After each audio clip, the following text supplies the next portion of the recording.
ప్రభు చిత్తమైతే నెక్స్ట్ వీక్లో వచ్చేటువంటి బుధ, గురు, శుక్ర ఫాస్టింగ్ ప్రేయర్స్ ఏర్పాటు చేయబడ్డే ఉపవాస ప్రార్థనలు. మెయిన్ బ్రాంచ్లో 3 దినాల ఉపవాస ప్రార్థన ఏర్పాటు చేయబడింది.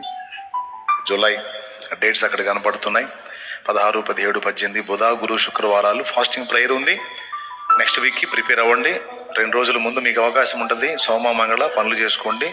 వాళ్ళకి చెప్పండి 3 days మాకు సెలవు ఇవ్వండి, మేము ప్రేయర్లో ఉండాలని పర్మిషన్ తీసుకొని 2 రోజులు పని చేస్తే 3వ రోజు మీకు సెలవు ఇస్తారు.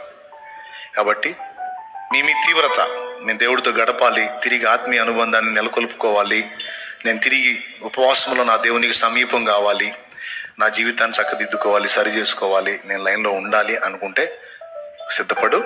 రోజు 2 కూటాలు జరుగుతాయి. మధ్యలో మీరు ప్రార్థనలో గడుపుకోవచ్చు. దేవుని సన్నిధిలో ఉండగలిగిన వాళ్ళు ఫాస్టింగ్ ఉండొచ్చు. ఒకవేళ కొంతమంది యథార్థవంతులు ఉంటారు, నేను ఉపవాసం ఉండలేదు కాబట్టి నేను ఎందుకులే అని. అంత త్యాగం ఏం అవసరం లేదు. బాగలేకపోతే తినైనా సరే ప్రేయర్లో ఏకీభవించు, ప్రార్థనలో ఏకీభవించు. ఆరోగ్యం బాగుండి ఫాస్టింగ్ ఉండగలిగితే ఉండు.